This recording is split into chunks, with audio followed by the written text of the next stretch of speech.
Welcome to the Motherhood Alliance podcast, the podcast dedicated to empowering moms and families on their health and wellness journey.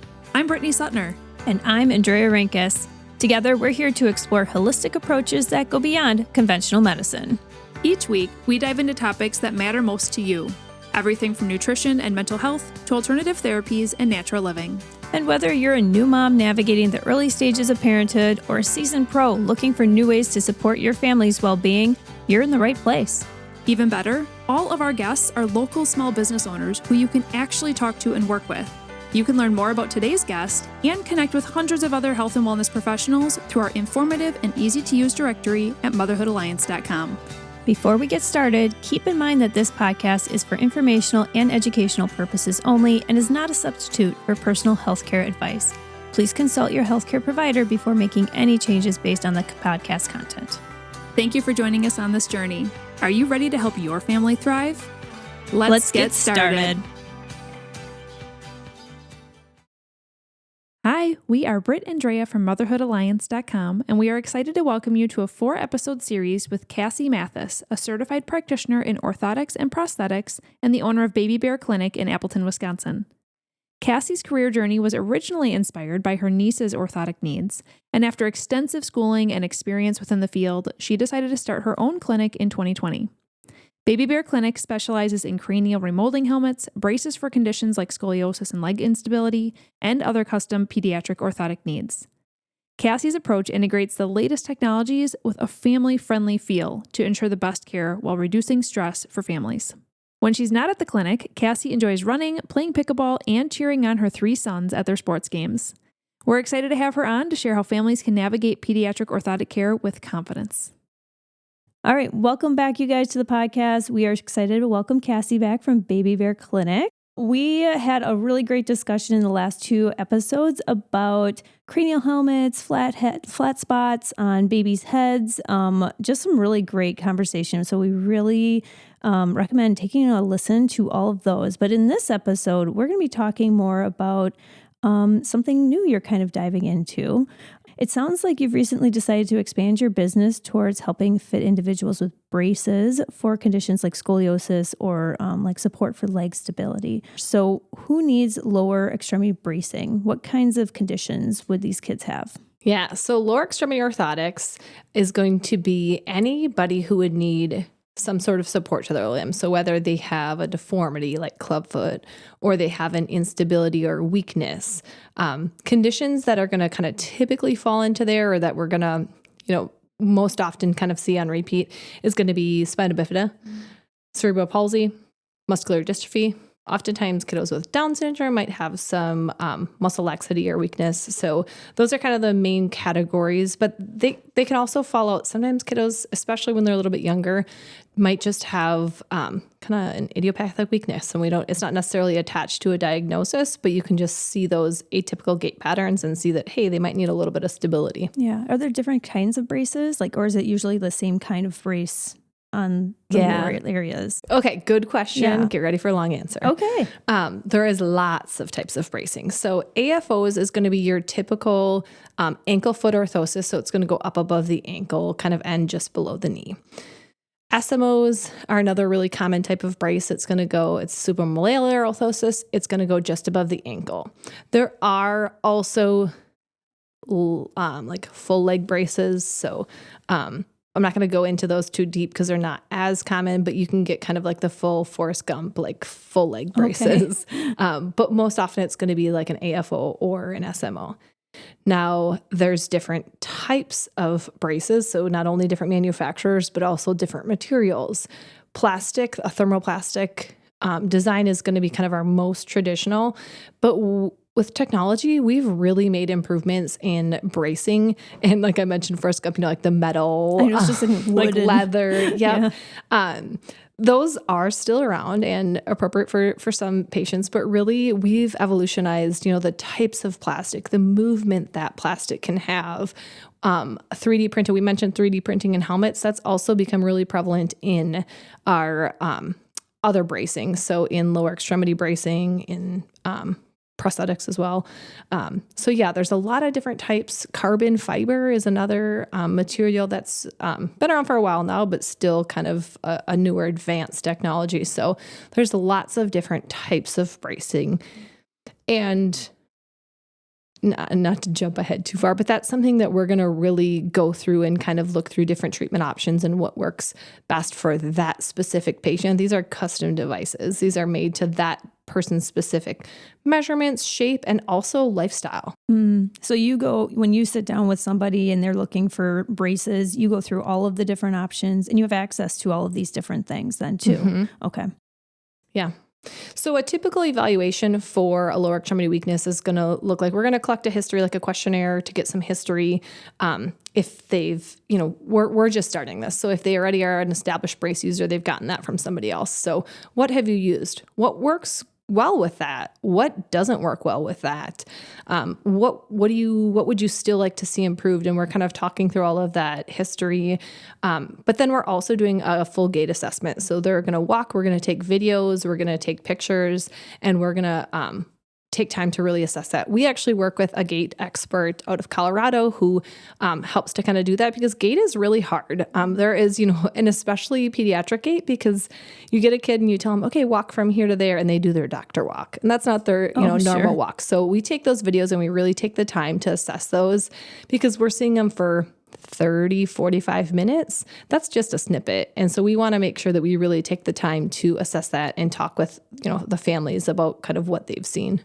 So what ages do you see kids who are looking for braces for their lower extremities, and up to what age? Yeah. So typically you're going to see kind of from that pre-walker or kind of right at that walking age. So somewhere between maybe 12 to 15 months, and then all the way up through, late adolescence. And we are just doing pediatric at our clinic. So we're not seeing adults, but many of those users may use bracing into the adulthood. So are there some kids that would need short-term braces, and then there's some situations where kids would need longer-term braces, I'm assuming? Is that correct? Yeah. So can you give us a couple of examples of a short-term brace? When would kids need, what type of conditions would they need a short-term brace for? Yeah. So short-term brace could be injury related. So, a fracture brace or something like that. We are focusing more on the long-term. So in a short-term type, there's some kiddos who have gait instability, like I mentioned before, where it's not necessarily attached to a diagnosis, but they've got a wide base of support. They have a really swayed walking pattern. They're very guarded when they're walking. And for some of those kiddos, they just need a little bit of stability. And usually that SMO is going to be like the lowest level brace, where they just need to establish that base of support, maybe get a little bit more sensory input into where their foot is in space, and being able to kind of work with their hands and develop their trunk muscles. So we kind of give that stability at the foot so that everything else can get developed, and then they can kind of work out of them.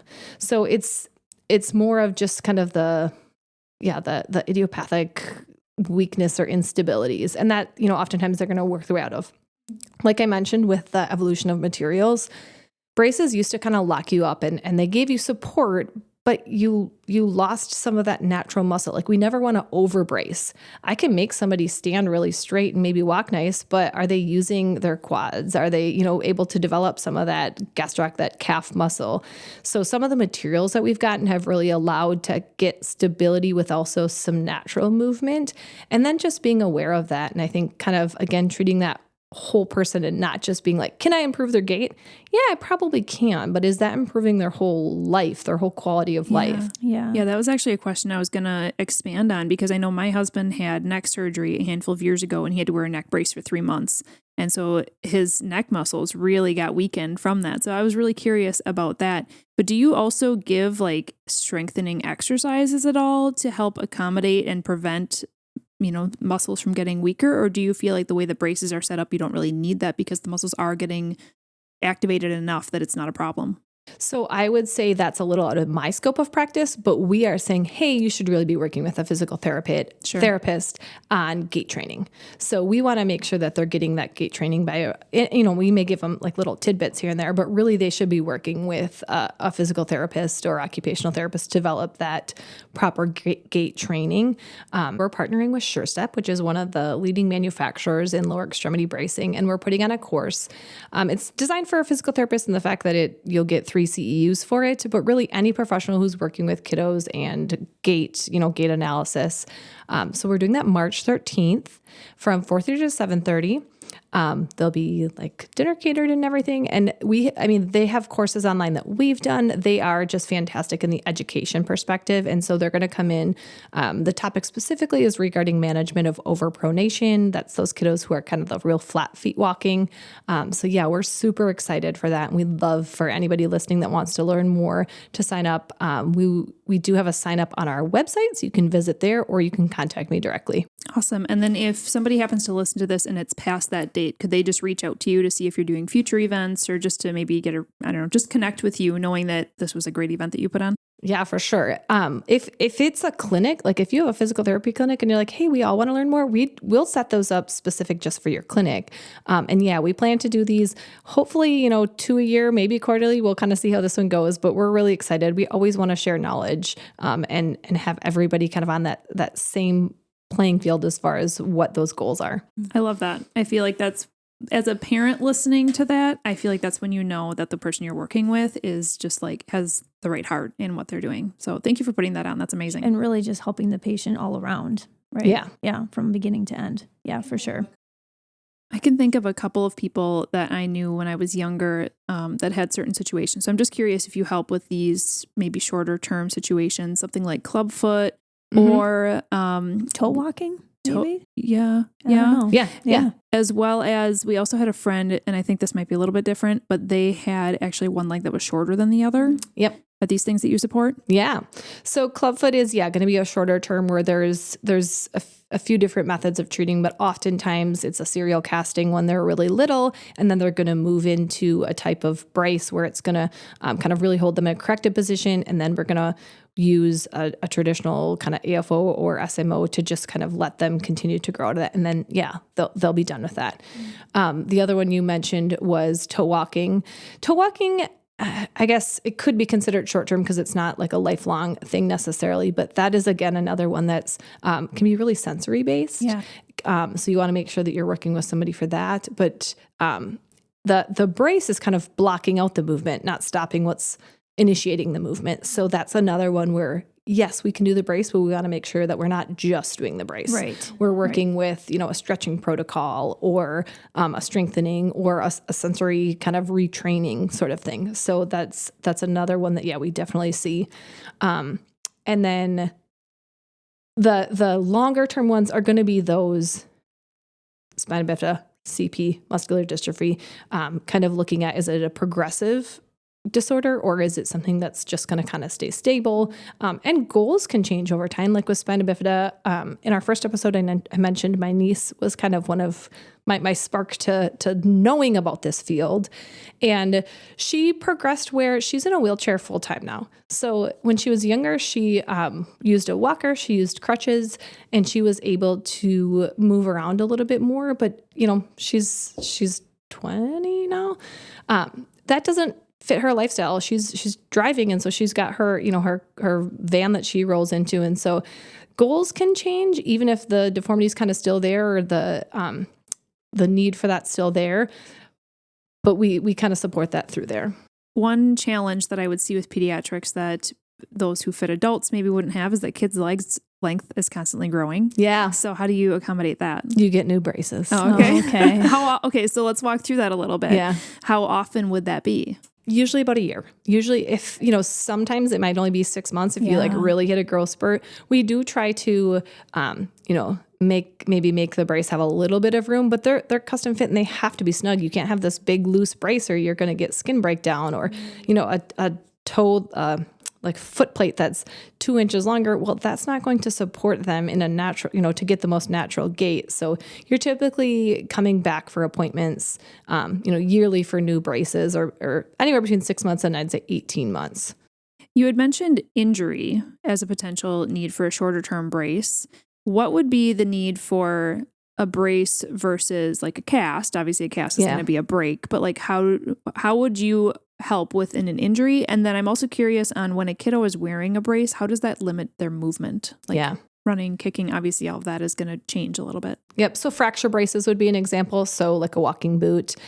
Sometimes if depending on the kid's age, if they're maybe like taking it off or messing with it, they might need something that's a little bit more designed to be a snugger fitter that they can't just kind of remove. There are like arm fracture braces. We don't do a ton of that. We are really focused on the custom stuff. But there are some off the shelf options where if there's, if you can't get that somewhere else, that's something we can order in. So yeah, the fracture bracing would be one of those examples. What was the other question? It was about how does that impact a kiddo and like how are they limited in movement? Yeah. So we always want to make sure that we are, like I said, bracing kind of at just the right level. So we're not over bracing them and they can have movement. Now there are limitations to that. If we're locking out angle of movement, it can be harder to kneel, to crawl, to play on certain things. So we're very conscious of that, but there is kind of the reality that it can be hard. And I like to think that older kids would be able to respect those boundaries and they understand, this is short term to have long term games, but it's more of like those toddler years where they don't quite understand, where I could see it being really tricky to navigate. Like, are parents having to kind of walk on eggshells of like, don't do this, oh, don't do that, because they want to climb and they want to do all this other stuff? No, I think they're going to so an example would be, we just had a little kiddo, he's just about a year and he's starting to pull to stand and mom's like, he won't stand in the braces. Like he just won't stand. And if you kind of picture like, when you take a baby and you put them above the grass and they like lift their feet up, like the grass is not going to hurt them. It's just a new kind of sensation. So he did not want to wear his braces and mom was feeling like really stressed about this. And so she came back in and I talked to her and she came in the next week and she's like, actually, he's doing better. Sometimes it's just repetition. It's just practice. Have him on while he's playing and doing something and completely distracted and just gets kind of used to that. So the younger kiddos, it's just kind of meeting them where they're at, right? We can't force them to do this. And then once they realize, hey, when I have my braces on, I can actually stand up better. And then I can play with my toy better. And then I can move better. They will learn that pattern that, this is easier when I have these on. But it can take some time. And so I think just meeting them where they're at and not trying to, it's a big thing, right? Helmets, we see that. It feels like the end of the world to families. We're like, to me, I'm like, it's a helmet, it'll be 2 months and it's no big deal. Like, right. I know that. But I also know that families are like, oh my gosh, like it's hard. And we don't try to like push that down and be like, deal with it. Like we get that. And we'll try to help and support you through that. And I think the same thing with bracing too, that like, we'll get through this. And with these kiddos, like oftentimes too, it is a longer term thing. This is kind of a perpetual thing that we're going to be dealing with. So maybe we learned something from that brace. Like, that brace worked really good to help them walk, but they could not squat and play in the sandbox. And that's important for them in the summer. And so we try to figure out, could there be something else? Could there be a 2-stage brace where, they kind of have a brace for when they're playing, and then like school age kids. In school, you're typically walking more, you're playing. You might need more stability in school and in higher walking activities, or you're going to an amusement park. You need more stability there than you do when you're laying around watching a show or just kind of playing around home. So trying to find that balance and not just, they can walk better. That's not the ultimate goal oftentimes. And that's why I love that you're a custom clinic. Yep, I was just going to say that. I just love your attitude and your support for these families. The realistic, you're just being realistic. Something else we're implementing is like not only talking through this with families, but truly giving them an option. Like, here are 2 treatment options that are both completely appropriate, writing out that kind of comparison and what goals those are, and handing that over to the families and saying, what's going to meet your family's goals? And so it's not just like us making that decision, because I have the clinical expertise, but you have your child's expertise. So finding that balance between both and making sure it's that quality of life improvement. Well, and you want them to be successful ultimately. Yeah. And if it's a plan that's not going to work for them, it's just then you're wasting everybody's time, right? Yeah. So want to make sure it all works. Yeah. And I actually do have two more kind of logistical questions that, as somebody who has never had to experience pediatric lower limb orthotics, I just am curious about. Are there some of them that you would need, that parents would need to buy special shoes for, as well as what are kind of the costs? So two different questions. So the shoes, that is the number one hardest thing. It is hard to find shoes that fit, that are cute, because you do have to typically you size up a little bit. And then also like that adds depth. So you're wrapping around the foot, that's adding depth. It's hard. That's something we recognize, and we do have about 7 different types of shoes in our clinic. So you can touch them, you can feel them, you can see where the zippers run, and really trying to not just give a paper sheet that says, hey, here are some, but you can touch and feel them. Now, we're not in the shoe business, so we're not, ordering them, but we're helping to educate you so you can really get that, because it is hard. That's like probably the number one thing families who have kids that wear AFOs is like, it's hard to find shoes and cute shoes. Again, technology, there's come a long way. Billy is a really great brand.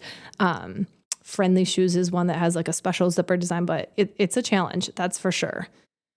Cost, it's hard to answer because it's really going to depend on the type of brace, the level of brace, and again, insurance.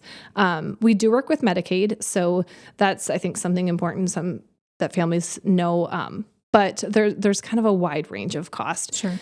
But we're always doing a financial responsibility before we're ordering and committing. So there's no like surprise bill at the end, like, what? These braces cost $2,000. I wouldn't have done that or whatever. Mm-hmm. We try to be very transparent, probably over transparent in our, in that financial responsibility, because we never want to have a financial hardship put on a family that they're not expecting. Yeah, no, this is perfect. This really helped open my eyes to kind of this topic, because it's something I've never really talked about. It's not something our family has experienced, but there are a lot of families out there who are. So thank you for sharing this information. If somebody would like to contact you to ask any questions about what they learned today, what's the best way to contact you? Yeah, so you can always email me. It's Cassie at Baby Bear Clinic, our website, babybearclinic.com. There's going to be lots of information on there. There's you can directly email me from there. Those are going to be the best ways. Perfect. Do you have social media that you're active on as well that people could follow you at? Ooh, good question. So yes, our Baby Bear, our cranial page is super active and awesome and has so much information. We are working on building up our lower extremity page. We'll have separate Instagrams, just because I think once you're zoned into what you want to do, you want to binge on that. Sure. So our lower extremity one is not yet out, but we are working on it. Okay. So watch, would you be announced? How would people find out when that is available? Just, would you announce it on your cranial page? Is that something they could follow for now to at least stay in touch? Yep. Okay. Perfect. Well, we have one more episode together. We are excited to talk a little bit more about scoliosis in our next episode, which is something I think actually is more common than a lot of people even think. So stay tuned for that episode. That'll be the next one coming up. If you enjoyed this episode, would you consider leaving a rating or review or sharing it directly with a friend who could benefit from the information? We know that you're a busy mom or caregiver, and our goal is to make your life easier by bringing tips and tricks directly from experts into your earbuds. By sharing this episode with someone you love, you can play a critical role in helping to make their life easier as well. We appreciate your time, and thank you for being a part of the Motherhood Alliance family.